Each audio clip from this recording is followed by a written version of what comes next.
시작할게요.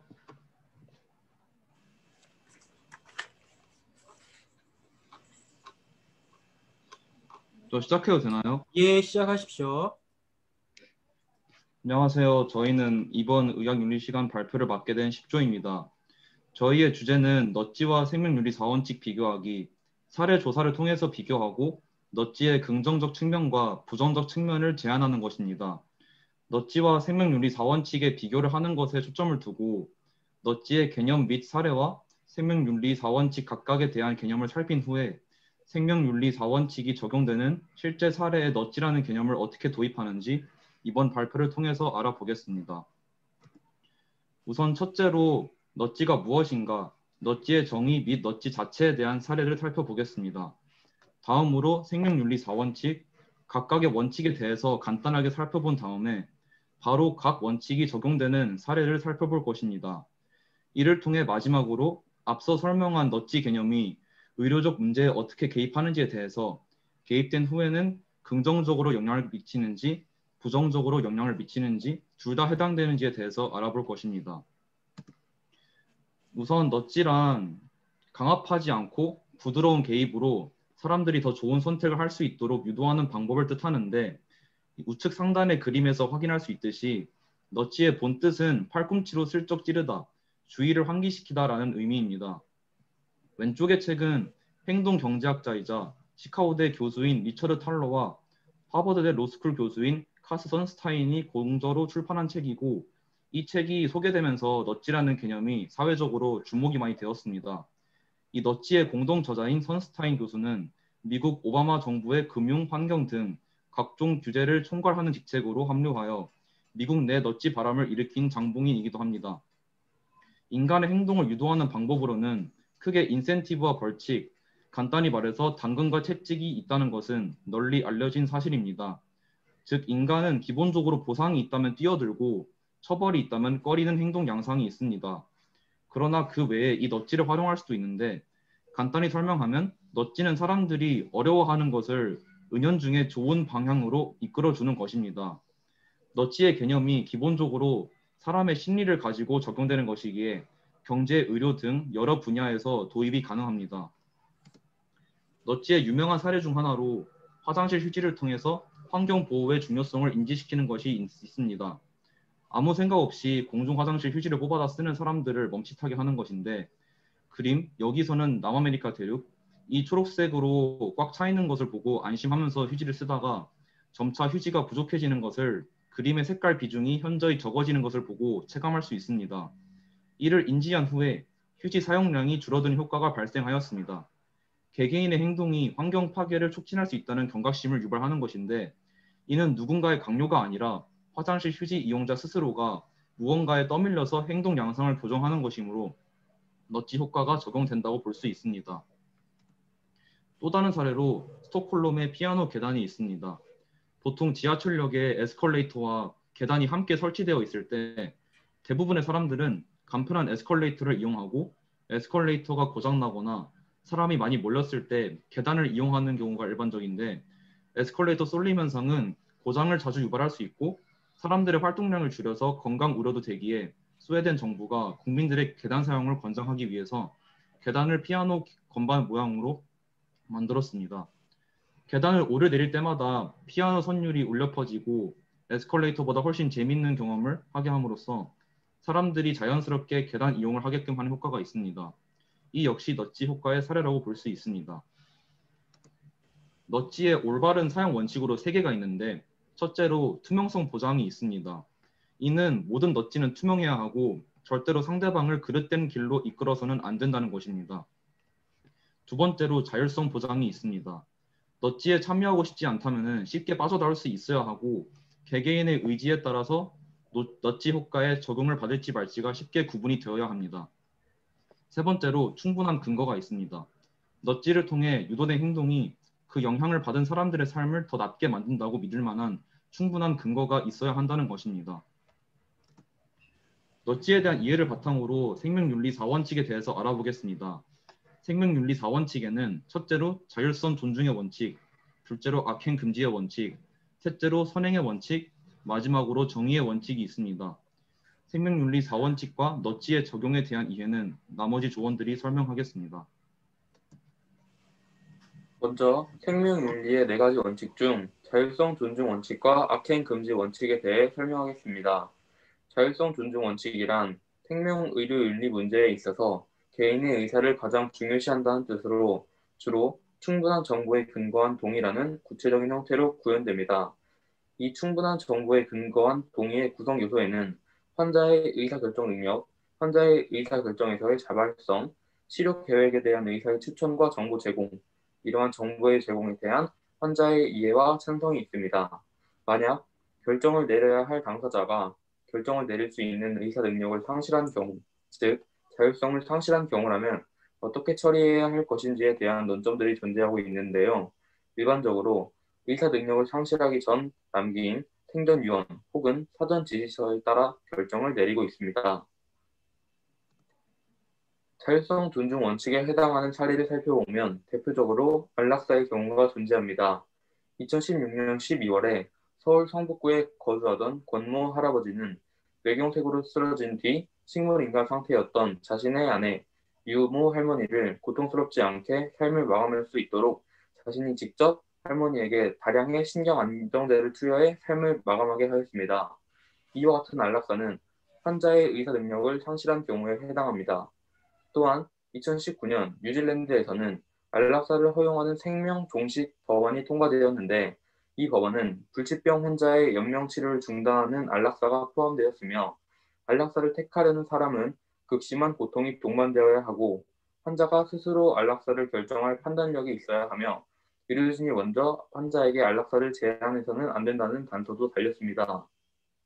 이 법안에서는 자신의 안락사를 스스로 판단할 수 있는 자율성을 우선으로 명시해 놓았고 여기서 의사가 환자에게 제한한다는 점을 넛지에 해당한다고 보았으며 이는 뉴질랜드에서는 넛지를 부정적으로 바라보고 있다고 생각할 수 있었습니다. 자율성 존중 원칙에 해당하는 사례 중 긍정적 측면의 넛지의 사례를 찾아보면 일반적 상황에서의 치료에서 환자의 이해와 의사결정 능력을 돕게 하는 치료 계획에 대한 의사의 추천이 있다고 볼 수 있습니다. 이는 환자가 자율성을 가질 수 있도록 하는 긍정적 측면의 넛지라고 볼 수 있습니다. 다음으로 악행 금지의 원칙은 기본적으로 의사가 환자에게 악이나 해를 끼치지 말라는 원칙으로 환자를 위해 생명유지 치료를 제공하는 것입니다. 악행 금지의 원칙을 살펴볼 때 필수적으로 이중효과의 원리에 대해서 생각해 보아야 합니다. 이중효과의 원리는 환자를 위한 치료로 좋은 결과를 얻었지만 피할 수 없는 나쁜 결과를 동반할 때를 이중효과의 원리라고 합니다. 또한 악행 금지의 원칙은 환자의 이익과 피해의 관점에서 평가가 필요합니다. 악행 금지 원칙에 해당하는 사례를 찾아보면 대표적으로 예방접종이 있습니다. 환자의 건강을 위해 예방접종을 추천하는 의사는 긍정적 측면의 넛지에 해당한다고 볼 수 있을 것입니다. 물론 소수의 사람들이 예방접종의 부작용을 일으키는 사례가 발생하는데 이는 악행 금지의 원칙과 선행의 원칙이 충돌하는 것으로 볼 수 있습니다. 악행 금지 원칙에 위반하는 사례를 찾아보면 2015년 11월 한 진료기관이 정상인에게 혈액 속 콜레스테롤, 노화물질 등의 해로운 노폐물을 걸러낼 수 있다며 혈액 정화를 명목으로 400만 원을 받고 혈액 투석 환자에게 하는 시술을 진행한 것을 찾아볼 수 있었습니다. 이는 치료 적용 대상과 범위를 넘어서 비윤리적이고 환자를 위해 치료를 제공하는 해약 금지 원칙에 위배되며 시술을 해보는 게 어떻겠냐고 제시한 것을 보면 넛지의 부정적 측면이라고 볼 수 있었습니다. 다음으로 생명윤리의 4가지 원칙 중 선행의 원칙과 정의의 원칙에 대해 보겠습니다. 선행의 원칙이란 의사는 선행을 해야 할 의무가 있으며 의사는 타인의 질병을 치료하고 건강을 증진하도록 노력해야 한다는 것입니다. 선행의 원칙에는 온정적 간섭주의라는 개념이 있습니다. 온정적 간섭주의는 환자의 질병이 무엇인지 건강을 증진시키기 위해서는 어떻게 해야 하는지 가장 잘 아는 의사는 때때로 환자의 의사에 상반되는 행위도 해야 할 경우가 있다는 것입니다. 온정적 간섭주의는 또한 강한 온정적 간섭주의와 약한 온정적 간섭주의로 대립되는데 강한 온정적 간섭주의는 환자가 반대한다 하더라도 환자를 위해 치료해야 한다는 입장이고 약한 온정적 간섭주의는 환자가 침묵하거나 적어도 반대 의사를 표명하지 않는 경우에만 환자를 치료해야 한다는 입장입니다. 선행의 원칙의 대표적인 예로는 연명의료가 있습니다. 의사가 환자의 상태를 판단하고 의사의 판단으로 연명치료를 하는 것이 옳다고 생각을 할 때 선행의 원칙에 해당합니다. 의사가 환자의 생명을 연장시킬 수 있다는 믿음을 주고 연명치료를 선택하게 한다는 점에서 긍정적 측면의 넋지에 해당합니다. 하지만 의사의 말에 의존하는 환자의 특성상 의사의 연명치료에 대한 권유가 환자의 선택에 영향을 끼칠 수 있고 이는 환자의 자율성을 해할 수 있다는 점에서 부정적 측면의 넋지에 해당합니다. 다음으로 정의의 원칙이란 한 사회에서 희소하게 존재하는 자원을 어떻게 분배하는 것이 정당한가라는 사회 정의에 따라 어떤 한 사람에게 의료 자원을 몰아주는 것이 경제학적으로 효율적이라 하더라도 그렇게 해서는 안 되며 한정된 자원을 공평하게 분배하여 모두에게 의료 혜택을 받을 최소한의 권리를 보장해 주는 것을 말합니다. 이는 절차적 정의론에 따르고 있으며 윤리위원회나 IRB 혹은 하위회의 등은 이러한 절차적 정의를 구현하기 위한 중요한 기구입니다. 정의의 원칙의 사례로는 장기 이식이 있습니다. 장기 이식을 위한 장기가 순서에 맞게 돌아간다는 점에서 정의의 원칙에 해당합니다. 의사가 환자가 장기 이식이 필요하다고 판단한 후 장기 이식이 순서에 맞게 환자들에게 돌아간다는 점이 환자에게 긍정적 측면의 넛지로 해당합니다. 하지만 의사가 환자들에게 장기 이식을 권한다는 것이 환자에게 골든타임을 지킬 수 없다는 점을 강조할 수 없어 부정적 측면의 넛지에 해당하기도 합니다. 지금까지 생명윤리의 넛지가 어떠한 방식으로 적용하는지에 대해서 살펴보았습니다. 우선 넛지가 무조건적으로 옳다, 그르다의 결론이 나오지 않았고 긍정적, 부정적 측면 모두가 존재한다는 점으로 결론을 내렸습니다. 넛지는 분명 사람들의 행동 양상을 자연스럽게 바꿔주는 것이기에 무의식적으로 작용을 잘 합니다. 그렇기에 개개인은 합리적인 판단을 하고 있는지 늘 고찰을 해야 하고 올바른 결정으로 나아가고 있는지 항상 인지를 하는 것이 중요합니다. 경제에서는 생산자 입장보다 소비자 입장 쪽으로 넛지가 작용하는 것이, 의료에서는 의사 입장보다 환자 입장에서 넛지가 작용해야 올바른 넛지 효과가 발생한다고 볼 수 있을 것입니다.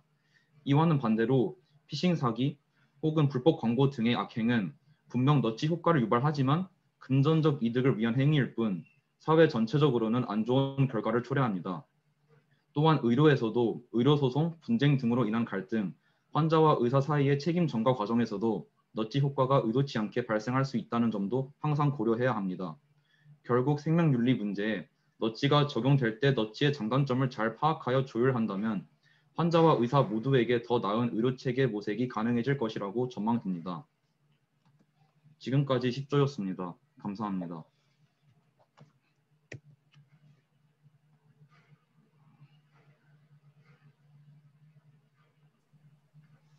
예, 10조 발표 잘 들었습니다. 아마 여러분도 10조 이야기를 통해서 아마 이미 알고 있었을 개념일 수도 있고 아니면 오늘을 통해서 어떤 새로운 개념을 접해볼 수도 있었겠죠. 넛지라고 하는 것은 사회 현상, 특히 경제적 활동을 하는 과정 중에서 일종의 긍정적인 효과를 주기 위한 하나의 개념으로 만들어진 내용이죠. 그래서 사실은 앞서서 소개한 것처럼 노벨 경제학상을 받았던 미국의 한 경제 전문가들이 이 넛지라는 개념을 통해서 심리학적인 측면과 함께 어떤 사회 현상, 또 올바른 사회 현상을 만들기 위한 하나의 정책과 행동에 대한 어떤 개입들을 만들어간 하나의 개념으로 활용되었던 것 같습니다. 조금 있다가 토론해야 될 내용들은 다시 한번 소개하도록 하고요. 다음으로 구조의 발표를 바로 이어서 들어보려고 하는데요. 예, 구조는 오늘 우생학적인 측면과 우생학적인 측면이라고 하는 주제를 가지고 발표가 진행이 될 것 같네요. 예, 구조 오민혁 학생 자리 있나요? 네. 예, 발표는 누가 하게 되나요? 발표는 조원들 다 같이 하고요. 화면 공유는 제가 하겠습니다. 예, 그러면 오민영 학생 한번 화면 공유해보고 바로 이어서 발표 시작해도 됩니다.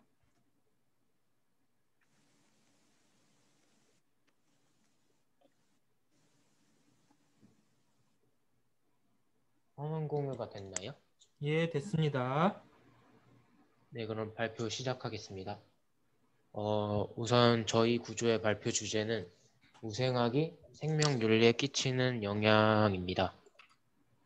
먼저 우생학이 무엇인지 설명드리고 우생학과 관련된 사례를 소개하겠습니다. 그 다음에 우생학이 생명윤리에 끼치는 긍정적 영향과 부정적 영향을 말씀드리고 그 다음 저희 조의 결론을 말씀드리겠습니다. 우생학은 쉽게 말해서 인류를 유전학적으로 개량하기 위해 여러 가지를 연구하여 우수한 형질을 가진 인구의 수를 증가시키고 열등한 유전 형질을 가진 인구의 감소를 목적으로 하는 학문입니다. 우생학은 19세기 영국의 과학자 골턴에서 시작됩니다. 골턴은 사회 저명 인사들의 가계도를 추적한 결과 대부분이 혈연 관계로 묶여 있다고 말하면서 우수한 남녀 간의 결혼을 통해 뛰어난 능력의 인종을 얻는 것이 가능하다고 주장했습니다. 이런 개념에서 시작된 우생학은 멘델의 유전 법칙에서 큰 영향을 받아 사람의 유전 형질이 유전자에 의해서 전적으로 결정된다고 확신하고 그 이후에 미국과 유럽으로 퍼지면서 특히 미국과 독일에서는 사회 정치적 이념과 결합하여 사회운동으로 전개되어 부적격자를 제거하자는 이민 제한법, 강제불임법, 나치의 집단학살 등을 초래했습니다. 이처럼 부적격자의 제거를 목적으로 시행된 우생학은 많은 비판과 윤리적 문제를 일으켜 더 이상 이를 목적으로 하는 우생학은 발전하지 못했습니다. 그러나 최근 들어서 생명공학이 발달하면서 부적격자 제거가 아닌 우수한 종의 개량을 목적으로 하는 새로운 우생학, 즉 개인의 자유와 편의를 최대한 보장하고 개인에게 유전자를 선택할 권리를 주는 자유주의 의생학이 탄생했습니다. 자유주의 의생학은 유전적 질환을 가진 인종을 제거하는 것이 아니라 국제 기술로 우수한 유전자를 선별하여 개인에게 탁월한 유전자를 제공하는 기술입니다. 다음으로는 우생학의 사례를 보겠습니다. 미국에서는 우생학을 범죄, 빈곤 등의 사회학을 없애는 도구로 사용하였습니다. 선천적 정신병을 가진 사람과 범죄자에 이르기까지 많은 사람들을 사회적 부적격자로 규정하여 이민법, 혼인법, 단종법 등을 제정하여 통제했습니다. 20세기에 미국에서 인디애나주를 비롯한 다른 주들은 정신적 장애가 있는 자, 유전적 질병이 있는 자, 심판성 알코올 중독자 등의 혼인을 금지하는 혼인법을 제정하였습니다. 또 지적 장애인이나 유전 질환을 가진 사람의 생식 능력을 없애는 단종법을 제정하였습니다. 왼쪽의 사진은 당시 단종법이 통과된 주를 나타낸 지도인데요.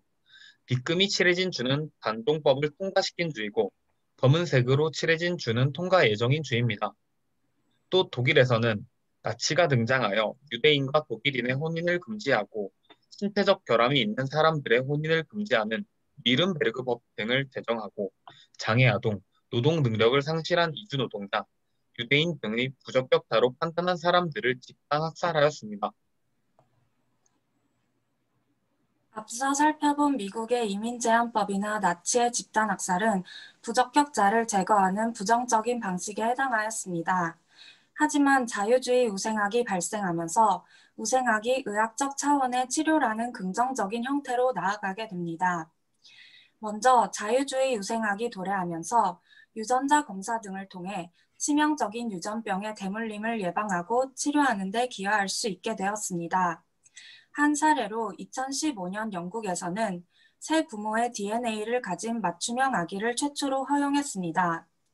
영국은 신생아의 질병을 치료하기 위한 목적으로 맞춤형 아기를 제한적으로 허용하고 있는데 이는 테이삭스병과 같이 심각한 유전 결함을 지닌 부모도 건강한 아이를 낳을 수 있는 수단이 되고 있습니다. 또한 상대적으로 우수한 유전자를 선별하여 개인이 선호하는 유전자를 제공할 수 있게 되었습니다.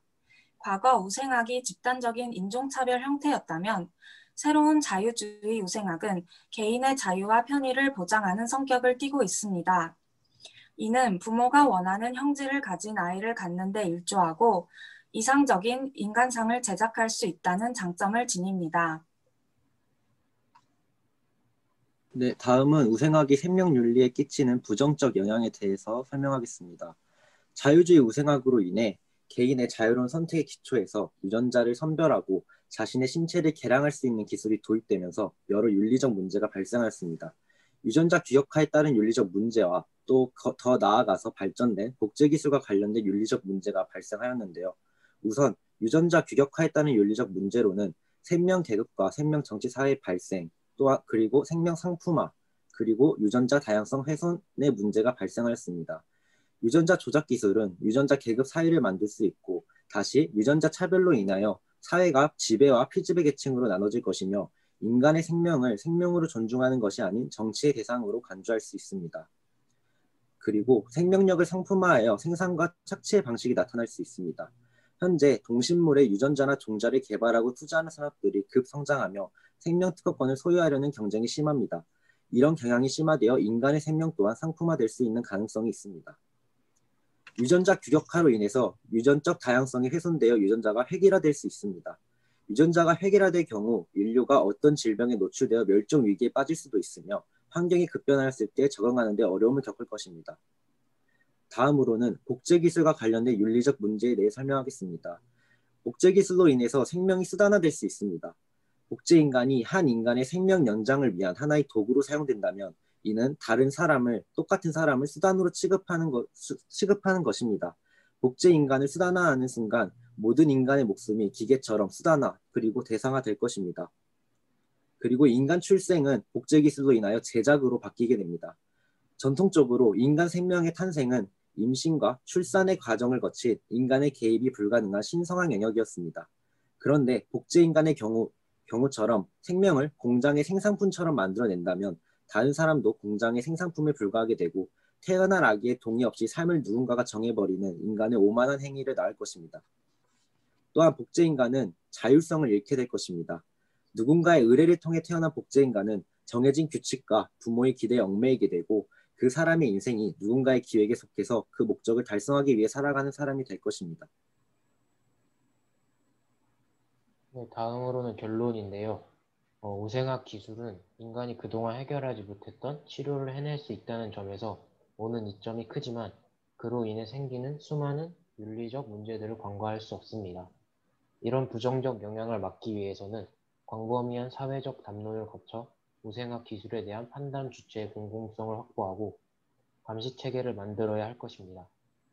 유전자 조작 기술이 치료를 넘어선 목적에 사용되고 사기업의 상품으로 판매된다면 생명의 상품화, 생명의 계급과 생명 정치 사회의 발생을 피할 수 없을 것입니다. 따라서 유전 조작 기술 활용의 판단 권리를 공공기관에 한정하여 부여해서 정치적 견해가 개입하는 것을 막자는 것입니다.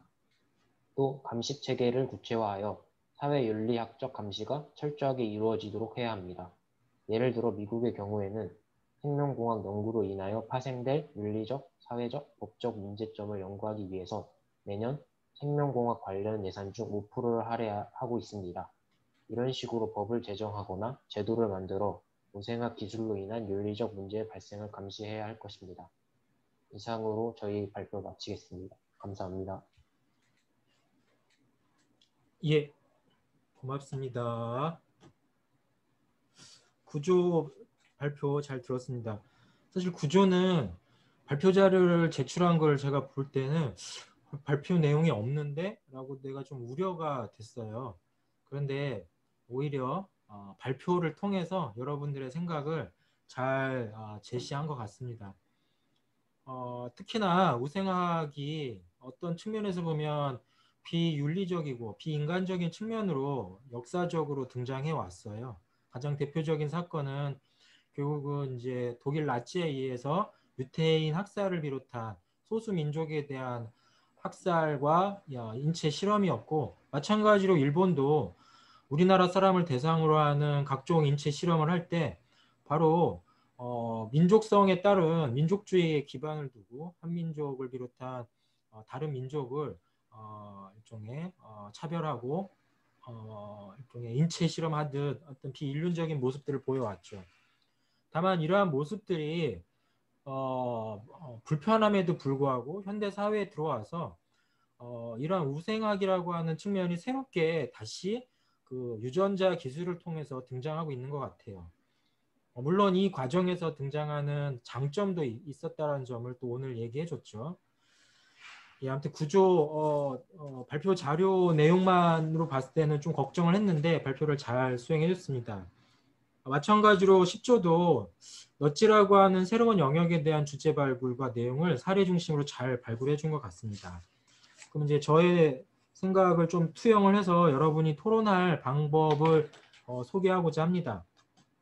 다만 이거 얘기하는 과정에서 여러분 지금 시간이 되는 상황에서 오늘의 9조와 10조 발표 내용에 대해서 각각 평가해 주기 바라겠습니다.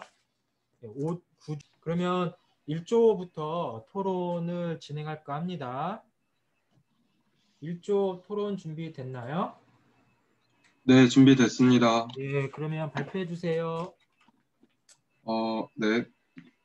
온정적 간섭주의는 환자의 자율성을 해칠 가능성이 있어 보입니다. 환자를 돌볼 의무가 있는 의료인으로서 환자가 치료를 거부한다면 이를 어떻게 받아들여야 하는가는 고민해봐야 할 문제입니다. 저희는 환자가 의사표현이 가능할 때에는 환자의 의견을 존중해야 한다고 생각했습니다. 비록 병을 고칠 수 있지만 환자가 허락하지 않는다면 치료의 주체인 의사가 아닌 병에 걸린 환자 개인의 의견이 더 중요하다고 판단하였기 때문입니다. 개개인의 인격체를 중요시하는 요즘 의사와 환자의 관계가 온정적 간섭주의라는 이름 아래에 상대적인 상하관계가 정해지는 것은 구시대적인 발상이지 않을까라는 생각으로 저희 토론을 마쳤습니다. 이상입니다. 예. 저기 온정적 간섭주의를 구시대적 발상이라고 설명한 거는 적절하지 않은 표현 같아요. 사실 생명윤리 4원칙에 있어서 선행의 원칙 때문에 온정적 간섭주의까지 확장된 의미이기 때문에 온정적 간섭주의를 구시대라고 얘기하면 착한 일을 하는 것 자체가 구시대가 돼버려요. 그리고 한편 환자의 자율권을 보장한다라는 차원에서 온정적 간섭주의의 한계를 얘기했는데 만약에 일조에게 이런 얘기를 물어보겠습니다.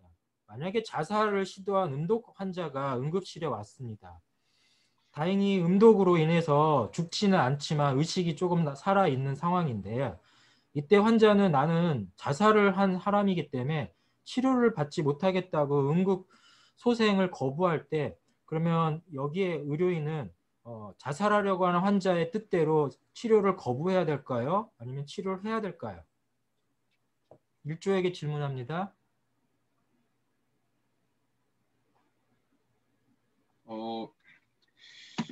저희가 그 온정적 간섭주의의 안 좋은 면만을 보고 너무 섣부르게 판단한 것 같네요.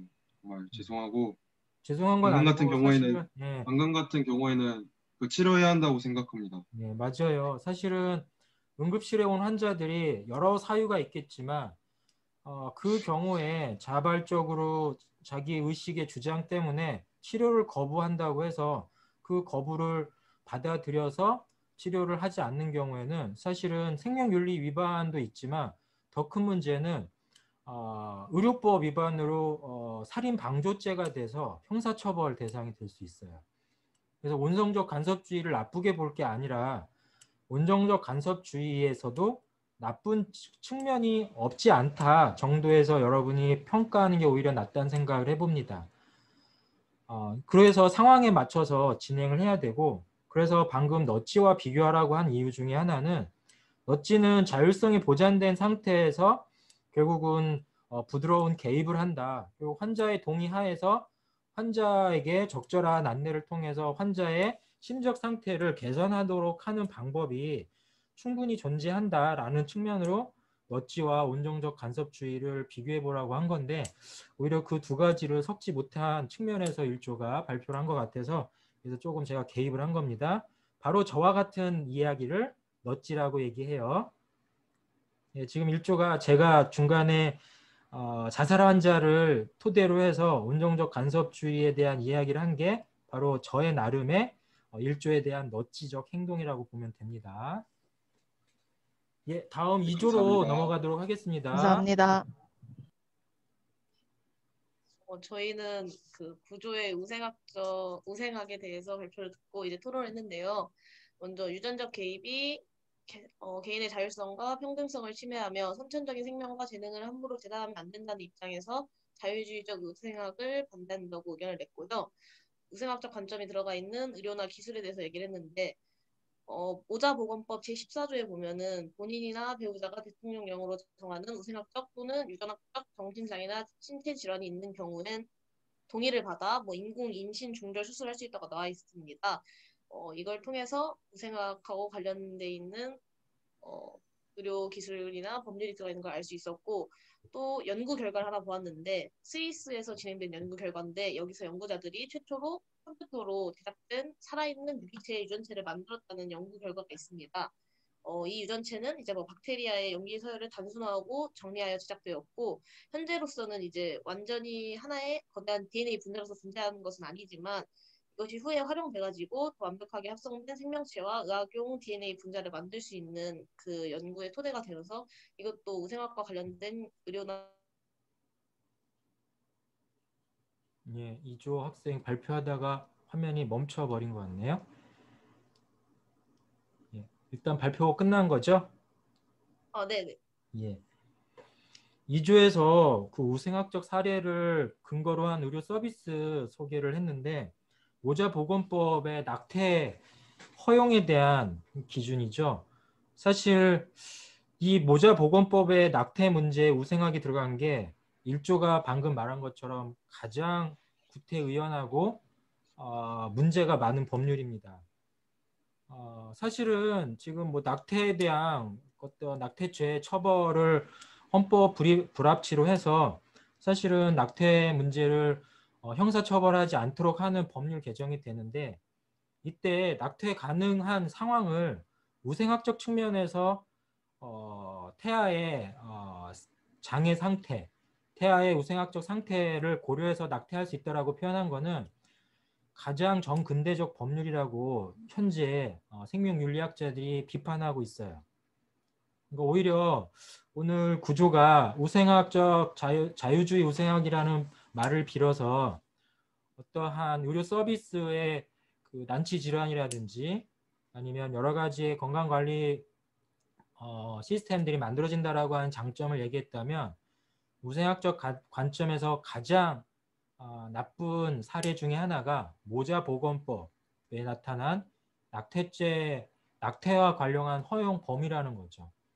오히려 이것이 생명에 대한 그 차별을 조장하는 상황이거든요. 오히려 현대 사회에 비록 장애를 갖고 태어나더라도 우리가 사회보장 제도를 통해서 충분히 그들이 정상인과 비슷한 어떤 삶의 모습을 유지할 수 있음에도 불구하고 오히려 사회적으로 이들을 처음부터 낙인을 찍는 모습이 돼버렸고, 그로 인해서 오히려 이제 이것을 불안으로 여기는 많은 임신 출산 과정에서 불필요한 낙태가 야기됐다는 점을 우리는 꼭 알아야 됩니다. 전 세계에서 낙태를 허용하는 문제에 있어서 이 우생학이라는 말을 쓰는 거는 가장 나쁜 용어라는 생각을 꼭 여러분 가져보길 바랍니다. 2조가 사실은 이 부분을 인식해서 뭘 주장했다는 얘기는 아니라는 걸 저도 알아요. 다만 모자보건법에 이러한 나쁜 조항이 있었구나 정도를 여러분이 알고 있으면 좋을 것 같아요. 다음으로 3조 이야기 들어보겠습니다. 네, 저 3조는 너치 개념을 활용해서 부드러운 개입을 할 수 있는 것과 또 한의사로서 건강, 사회 또는 환자 개인에 미칠 수 있는 영향에 대해서 토론을 해봤습니다. 일단 그 한의사로서 대중들한테 그 한의학의 객관적이고 적절한 그리고 유용한 정보를 제공하는 게 되게 중요한 그 한의사로서 할 수 있는 너치 개념을 활용한 그런 사례가 가능하다고 보았고요. 예로 들면은 요즘에 공황장애나 스트레스성 질환 혹은 비염 이런 것들에 있어서 좀 한의학적인 치료의 장점이라든지 여러 가지 효과적인 치료 방법을 소개할 수 있다는 것을 좀 이야기를 좀 나눠보았고, 추가적으로 뭐 금기 약물이나 이런 것들에 대해서 대중들에게 좋은 정보를 제공해서 환자들이 적절한 선택을 할 수 있도록 이제 유도하는 게 한의사로서 할 수 있는 좋은 역할이라고 토론을 해보았습니다.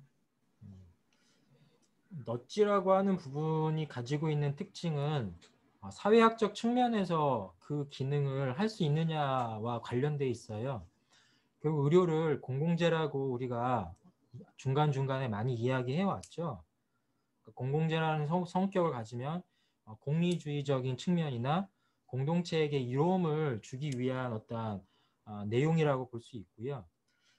한의사로서 만약에 부드러운 개입을 하고자 한다면 바로 비영리적인 공공재로서의 역할로서 사회 현상에 바람직한 영향을 미칠 수 있는가로 조금 더 확장해 보면 어떨까.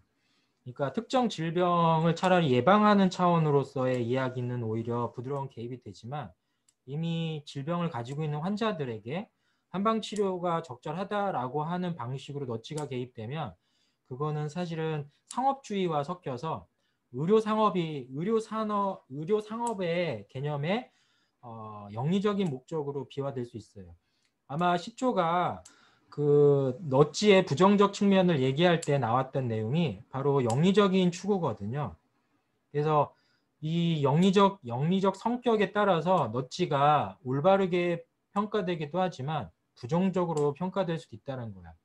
사실은 우리가 상업 광고에서 보면 넛지와 같은 방식으로 공익 광고 하듯이 하면 돼 궁극적으로는 그 회사 제품을 판매하고 촉진하는 데 쓰는 목적으로 넛지 광고가 썼다고 해서 많은 비판을 받고 있기도 하니까 그런 점도 우리가 감안해서 어떤 의도에 의해서 넛지를 써야 되는지도 조금 생각해 봐야 될 것 같습니다. 다음 4조 이야기 들어보겠습니다.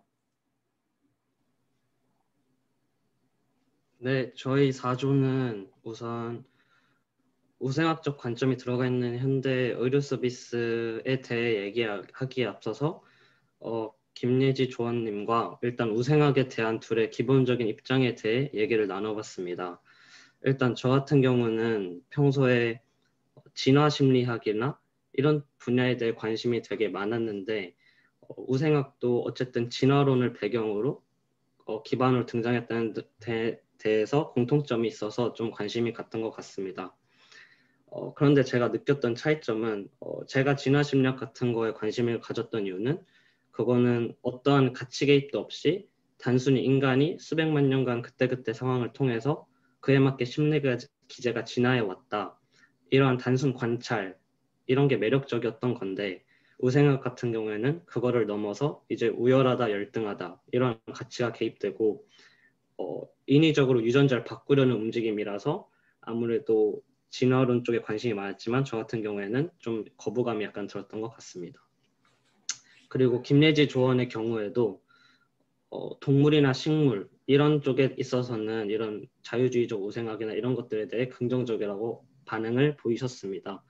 뭐 옥수수 품종 개량 이런 것도 있고 하지만 사람한테는 아무래도 인권 문제가 크기 때문에 김예지 조원도 우생학에 대해서는 부정적인 입장이었고 우리가 이제 찾아보려는 의료 서비스 자체도 어쨌든 인간에게 초점을 맞춘 거라서 본인은 그렇게 긍정적으로 생각하지 않는다고 하였습니다. 여기까지가 저희의 우생학에 대한 기본적인 입장이고 이제 우생학적 관점이 들어있는 의료 서비스를 찾아봤더니 사실 자료가 많지 않아서 많은 걸 찾지 못했고 다 기본적으로 산전 검사나 선택적 낙태 그리고 착성전 유전자 진단이나 뭐 장애인 분들의 안락사 이 정도를 찾았던 것 같습니다. 그러나 이런 의료 서비스에 있어서 어쨌든 이런 첨단 의료 서비스의 수요와 공급이라는 시장 논리에 따라 이루어지는 개인의 자발적 행위도 결국에는 자발적이라고 해도 어쨌든 생명의 질이라는 걸 선택하는 결과를 낳을 수 있다는 점에서는 조금은 저희가 우려스러운 부분이 있다고 생각했습니다. 예. 감사합니다. 예. 사실 사조가 얘기한 거에 참 깊은 그 뜻이 의도 내용들이 담겨져 있는 것 같아요. 우생학을 사실은 우리가 진화론에서 시작을 그 기원을 찾을 수 있죠. 진화론에 있어서 가장 위대한 서적이 종의 기원이라고 하는 찰스 다윈의 서적이라는 건 여러분도 알 수 있을 겁니다. 거기에 나와 있는 가장 핵심적 개념 중에 하나가 적자생존이라고 하는 개념이에요.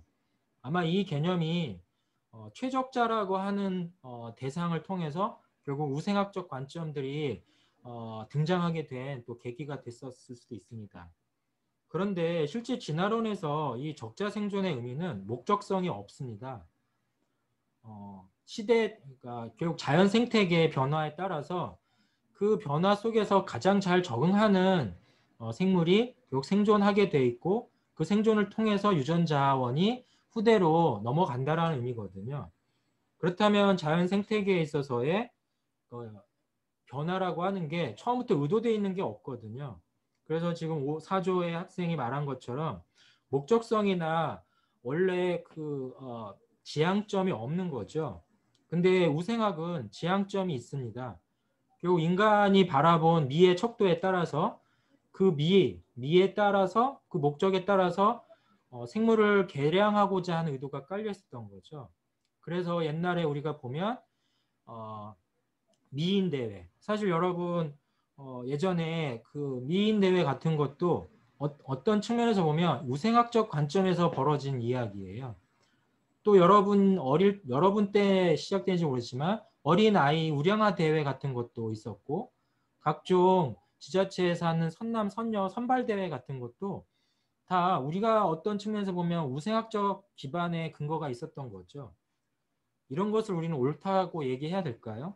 아마 그로 인해서 최근 들어서 미인 대회를 비롯한 이러한 외모지상주의적인 대회들은 점차 그 이제 영향력이 줄어들고 있는 거죠. 그렇다면 의료 서비스에서 이와 관련한 것은 무엇이 있을까요? 바로 저는 성형외과적 측면의 의료 기술이라고 생각을 해요. 물론 이거는 한방에도 있죠. 성장 클리닉, 비만 치료, 다양한 그 성형과 관련된 한방 의료 행위들. 사실 목적성이 있죠. 건강하고 상관없이 사회에서 우월한 위치에 갈 수 있도록 선택받고자 하는 어떠한 개입이 들어가 있는 거죠. 이러한 것들이 우리가 알지 못하는 사이에 우생학적인 관점이 섞여져 있다라고 얘기하고 싶은 거예요. 물론 이것이 그르다라고만 단정해서는 안 되겠죠. 구조가 이야기한 것처럼 분명 우생학적 관점에서 질병 치료라고 하는 목적성이 분명히 있다면 그것은 긍정적으로도 역할을 할 것입니다. 그런 생각을 4조의 발표를 통해서 듣게 되네요. 다음 5조 발표 들어보겠습니다.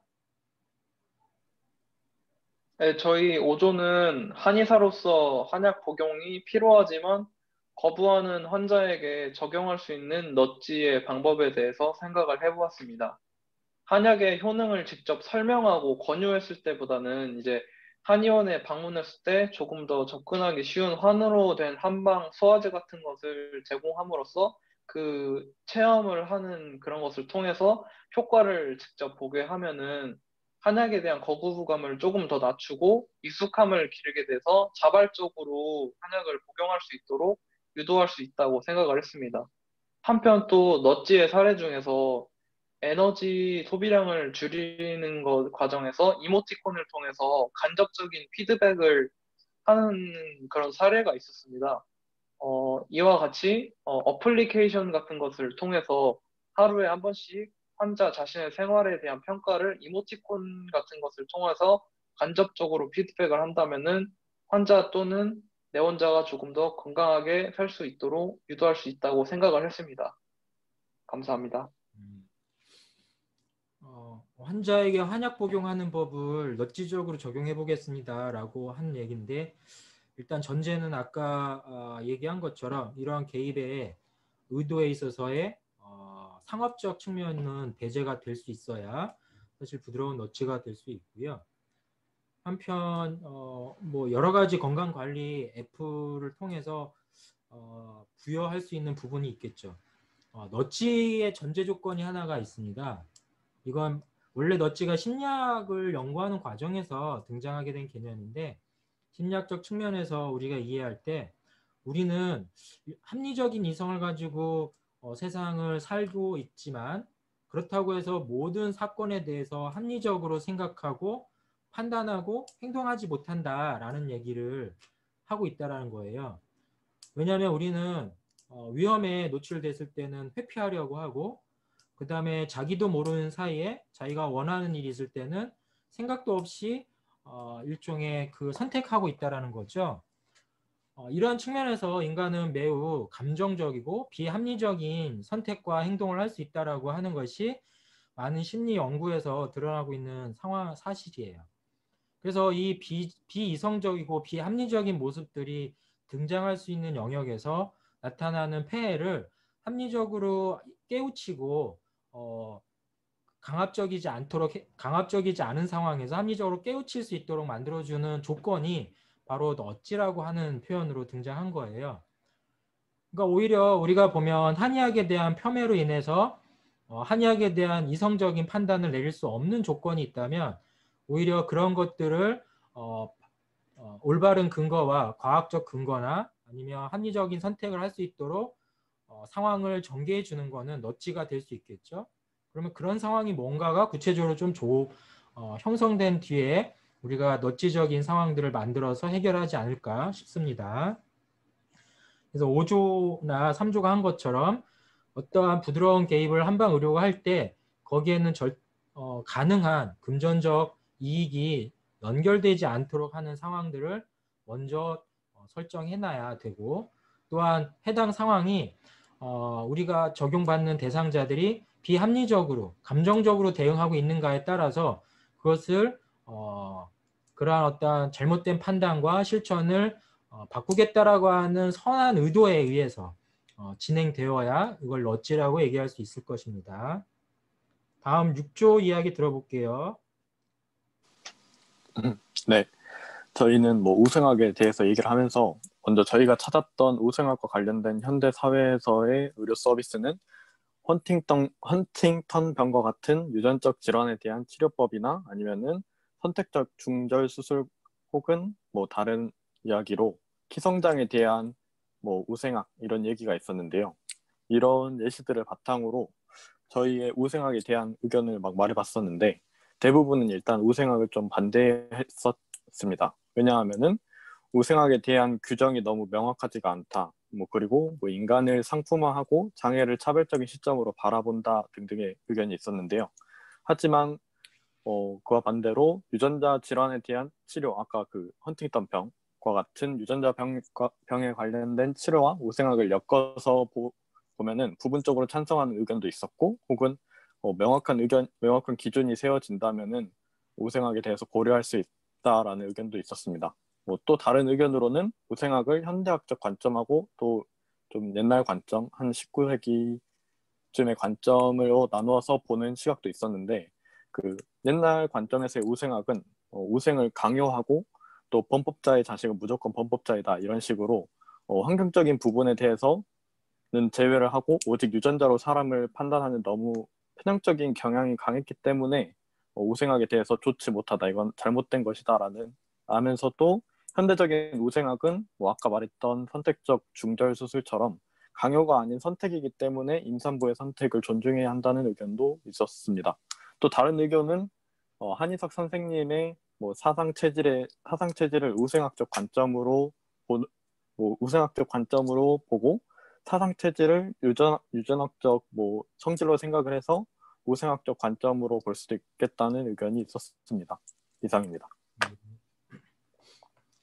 방금 사상 체질 이야기를 우생학적 관점에서 얘기했다고 해서 제가 조금 소개를 해보면, 원래 사상 체질을 처음 주장했던 이재마 선생은 인간의 4가지의 패턴을 이야기할 때 우리 인간은 완벽하지 않다.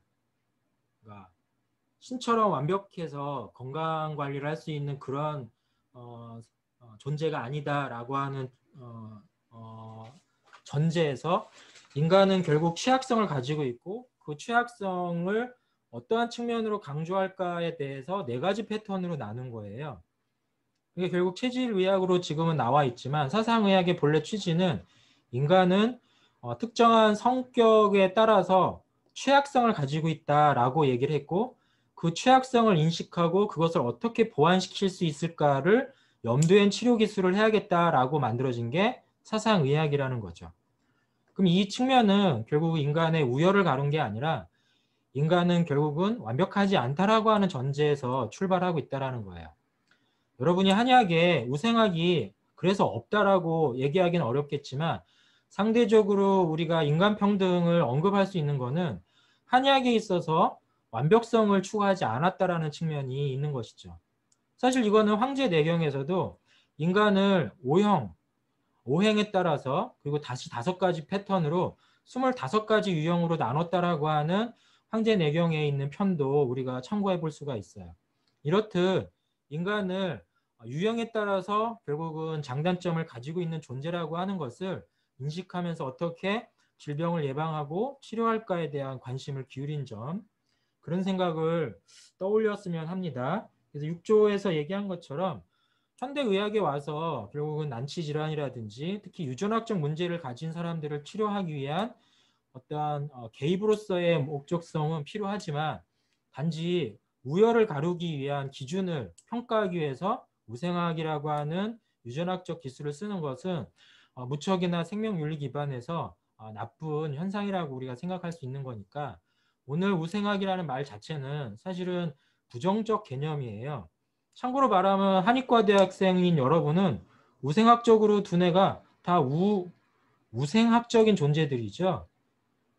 그렇다고 해서 자기의 어떠한 자존감이나 어떠한 모습은 좋지만 자기 자신이 누군가보다 뛰어나다라고 하는 걸 우생학적으로 비교당한다면 오히려 그것이 마음이 편할까요?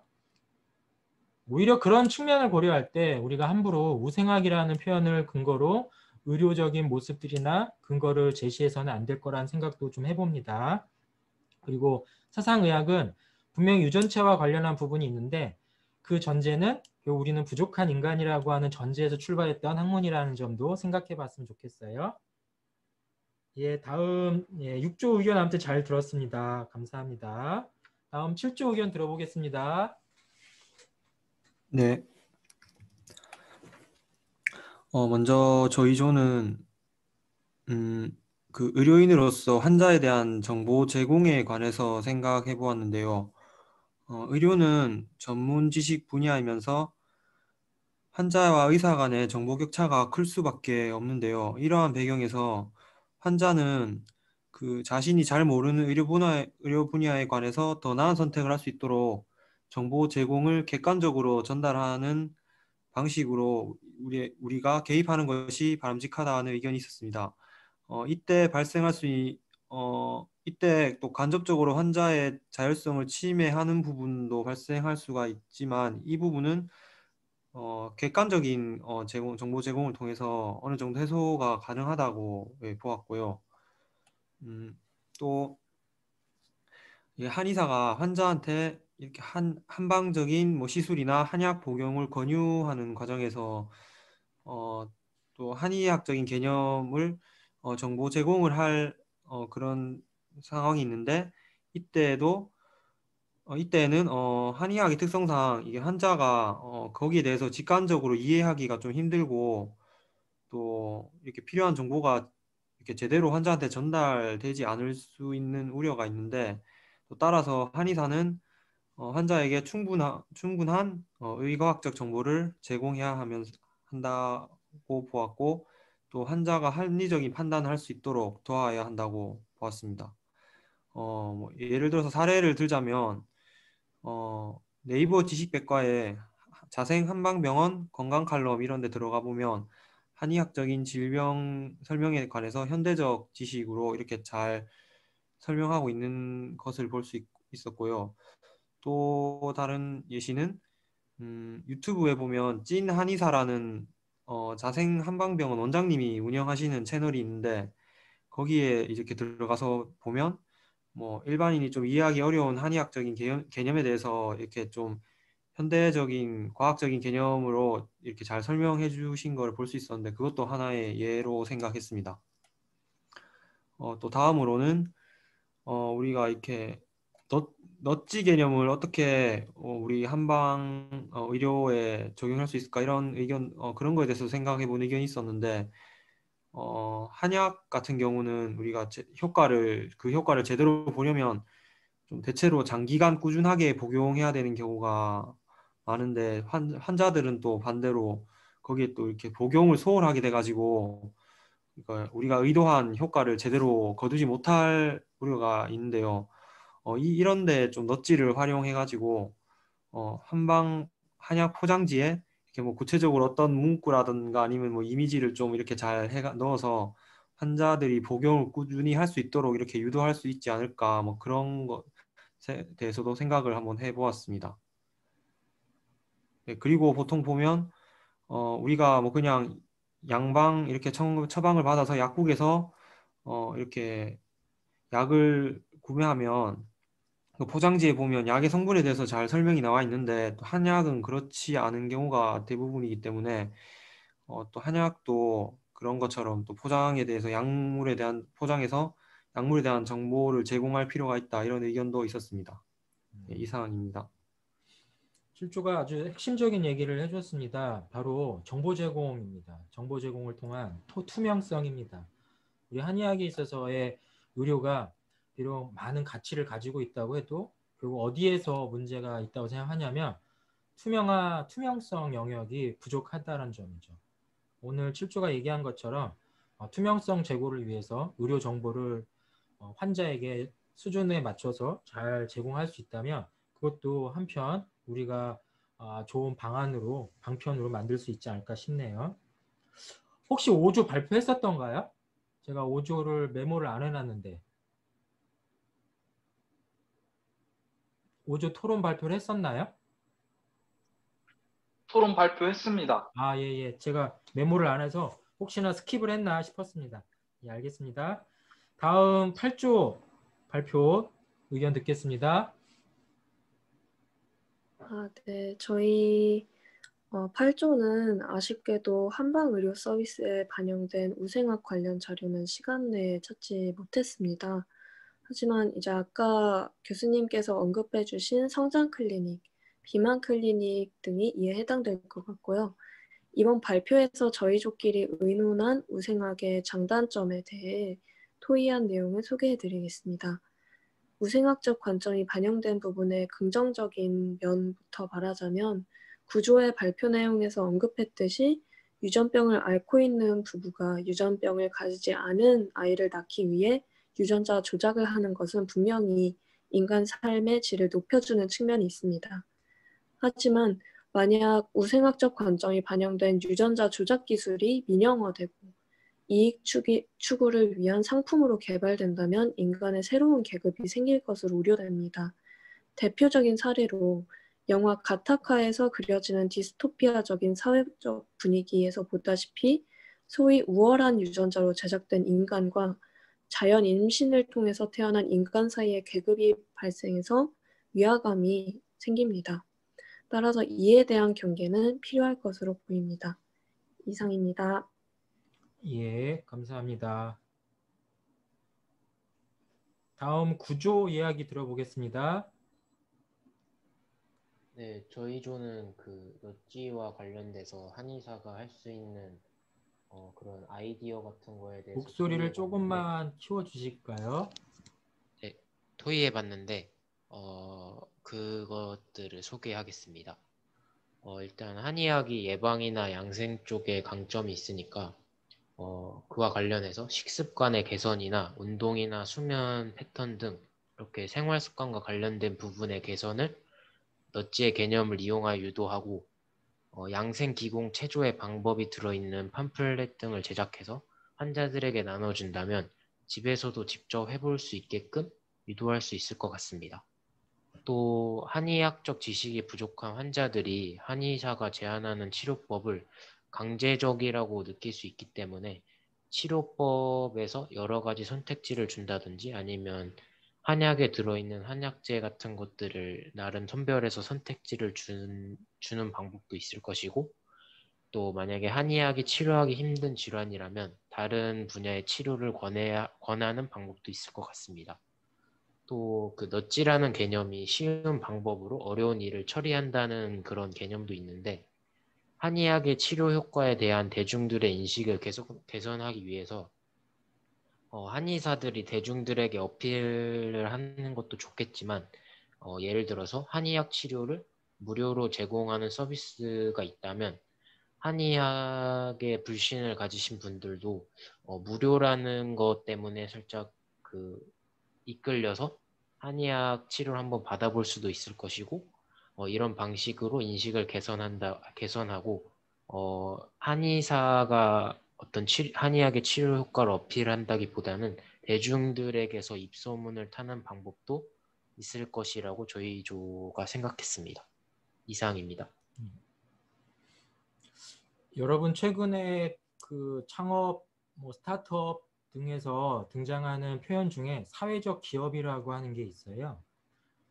그러니까 비록 이제 영리 목적을 통해서 가긴 하지만 궁극적으로는 생태계 문제, 아니면 사회적인 불평등의 문제, 아니면 취약계층에 대한 복지 문제 등 사회에서 느끼는 제반적 사회 문제를 해결하는 쪽에 노력을 하기 위한 기업 활동들을 추구하는 거죠. 오늘 이제 지금 구주에서 얘기한 것처럼 한의학을 통해서 어떠한 너치적인 측면을 구사할까라고 할 때 또 한편 우리가 생각해 볼 수 있는 얘기는 여러분 한 사람 한 사람이 사회 참여나 어쩌면 사회 현상에 있어서의 긍정적인 역할들을 하면 그것 자체가 자연스럽게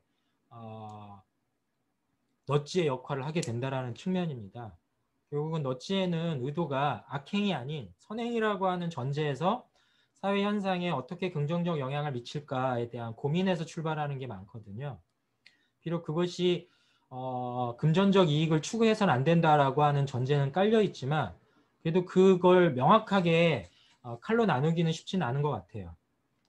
여러분들이 오늘 배우는 또 토론하는 내용 중에 만약에 여러분들이 하고자 하는 직업 전문성들을 기반으로 사회적으로 좋은 현상을 만들어 가려고 한다면 여러분이 가지고 있는 재능 나눔 스스로 재능 자체가 그 재능을 나누는 활동과 같은 사회적 활동들로 이어질 수만 있어도 사실은 충분히 한의학에 대한 너치 역할을 할 수 있을 거예요.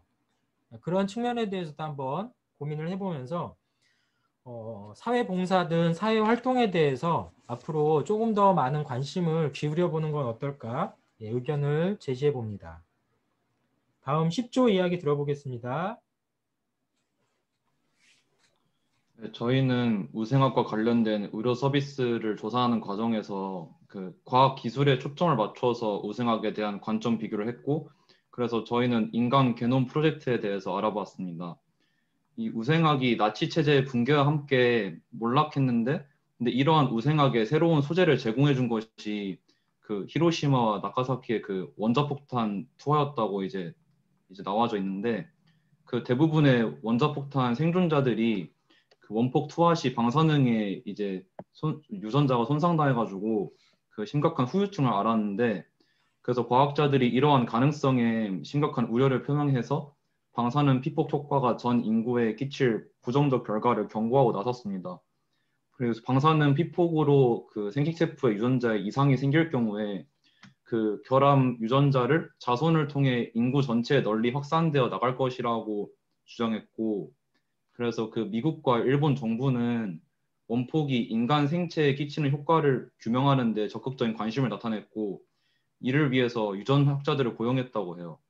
이와 같이 방사능 사고에 노출된 사람들에게서 발생한 그 기형아 출산이나 아니면 암 등의 문제를 조사하는 과정에서 체계적인 연구 프로그램들이 시작되었고, 이 연구 프로그램들 중 하나가 이제 1980년대 그 인간 게놈 프로젝트 등장의 직접적인 배경이라고 합니다. 그래서 이를 통해서 인간 유전자의 전체 서열이 밝혀졌고, 이를 연구하는 과정에서 결함 유전자 혹은 면역 유전자 등 질병 퇴치나 백신 개발에 도움이 되는 연구 소재들이 등장하게 됩니다. 그래서 방사능으로 인해서 손상된 유전자가 확산되는 것을 방지하기 위한 노력이 이것이 이제 그 우생학적 관점과 근접한다고 생각되고, 결국에 이 결과 현재 유전학 기술에서 널리 쓰이는 인간 게놈 프로젝트가 탄생하였습니다. 그래서 이거에 대해서 잠시 토론을 해봤는데 긍정적 생각으로는 위에서 설명한 것처럼 과학 기술의 발전 속도가 빨라질 수 있다. 왜냐하면 아무래도 우위의 황질 등에 초점을 두고 상대적으로 윤리보다는 기술 자체의 비중을 둔 상태로 그 과학에 접근하기 때문에 과학 기술이 빠른 속도로 발전할 수 있다는 것이고, 이 인간 게놈 프로젝트를 통해서 유전 질환과 유전자와의 상관관계에 대한 정보가 양산되면은 이를 기반으로 다양한 유전자 검사가 가능해질 것이라는 전망이 있었고, 또 이제 부정적인 생각으로는 이런 프로젝트들이 쏟아낼 유전 정보가 함의하고 있는 사회 윤리적 문제들이 발생할 수 있는 것이었어요. 여기에는 그 기술적 한계도 적용되는데, 그 질병의 진단과 치료 사이의 기술 차이로 인해서 윤리적 문제가 발생할 가능성이 있습니다. 유전자 검사에 이은 그 적절한 치료 방법이 개발되어 있지도 않고, 현 기술로 치료가 불가능한 헌팅턴병 같은 경우 진단은 이미 몇십 년 전에 가능했지만 유전자 검사 결과 양성 판결을 받은 환자가 이와 같은 정보를 제공받은 동안은 그럼 사실 실질적인 그런 사형 선고 같은 것을 받고 사는 것과 다름없는 거여서, 이런 식으로 환자에게 미리 질환의 정보를 제공만 할 수 있지 실질적 치료는 제공하지 못하는 것은 환자에게 큰 고통을 선사하는 것이기에 우생학적 사고방식에서 파생된 인간 게놈 프로젝트가 비단 좋지만은 않은 것 같다고 결론 내렸습니다. 감사합니다.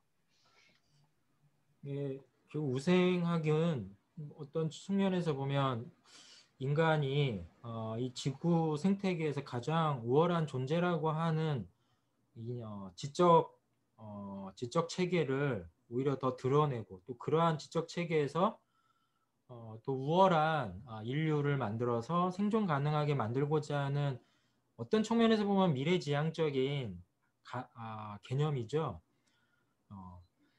거기에 이제 우생학적으로 각 개인이 그렇게 분류된 체계 속에서 스스로가 우생인가 아닌가 하는 남아있는 평가 대상일 뿐이고요. 참고로 미국에는 그 난임 환자, 불임 환자들을 위해서 뭐 정자은행, 난자은행들이 상업적으로 운영되고 있어요. 아무래도 미국의 의료 서비스는 공익적으로 움직이지 않으니까.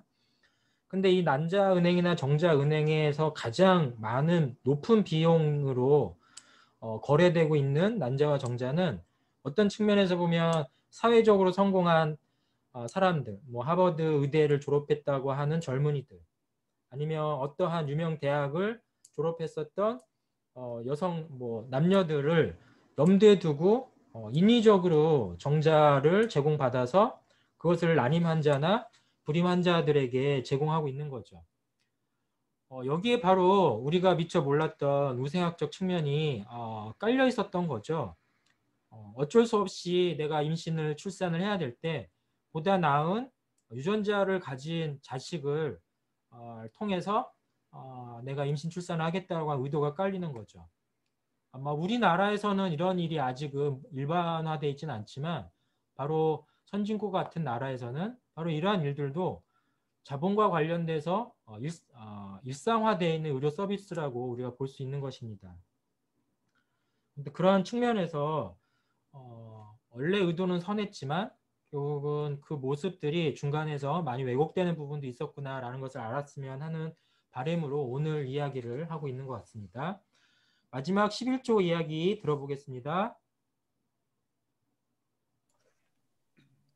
네, 저희는 일상생활에서 간단하게 실천될 수 있는 의료 건강과 관련된 너치들에 대해 찾아보았습니다. 그 예로는 식품 열량을 표시할 때 단순한 수치가 아닌 예시들이, 예를 들어서 햄버거의 열량이 뭐 사과 몇 개의 열량과 똑같다, 이런 식으로 좀 더 가시적으로 표현하는 걸 통해 비만 감소 효과를 나타낸 것도 있고, 또한 담배값의 표면에 혐오 사진을 넣어서 그 의료 효과를 좀 더 증진시키는 그런 것들이 있다고 생각했는데, 이 담배값에 혐오 사진을 넣는 경우는 너치의 효과를 최대한 발휘하려면 약하고 부드러운 개입이 전제 조건이 되어야 된다고 생각했는데, 이는 사람들이 혐오감을 불러일으킬 수 있는 그 역효과를 일으킬 수 있다고 생각해서 효과가 미미하다고 생각했습니다.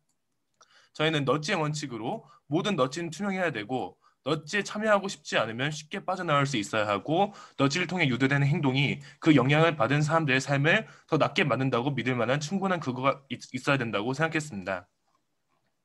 상업적인 광고와 공익적인 목적의 넛지를 구분하고 온정적 간섭주의와 자율성 존중의 충돌 등 여러 가지를 고려해야 하지만 생명윤리에 모두 부합한 채로 실행된 넛지는 공공의 이익을 실현하는 데 강력한 효과가 있을 것이라고 생각했습니다.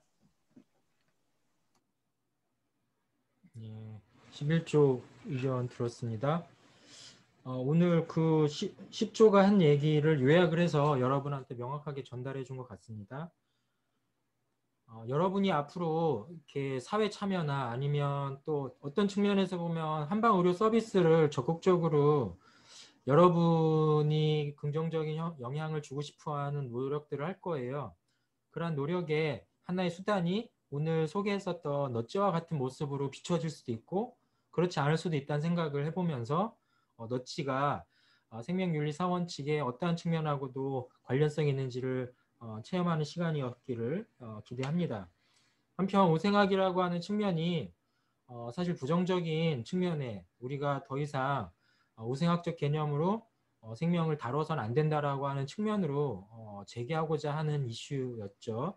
다만 그럼에도 불구하고 유전공학이 가지고 있는 그 탄생의 과정과 그 모습은 어쩔 수 없이 우생학적 측면의 관점으로 발전하고 또 상업적으로 쓰일 수밖에 없는 의료기술이라는 것을 여러분이 불편한 진실처럼 이해해야 되는 거예요. 다만 이러한 것들을 한방의료에서 어떻게 활용할까 앞으로 우리도 고민을 해야 될 것 같습니다. 특히나 한의학에 있어서의 유전공학의 필요성은 과거에는 무관심했다면 미래에는 보다 많이 관심을 받을 거라고 저는 생각을 해요. 아마 그러한 측면들을 여러분이 앞으로 학년이 올라갈수록 접하지 않을까 싶을 때 그럴 때 그 과정에 잘못된 편견 특히나 잘못된 관점과 그러니까 우생학적 관점과 같은 관점이 개입되지 않도록 조심해야 되는 부분들을 조금 항상 마음속에 간직해 주기를 부탁을 드립니다.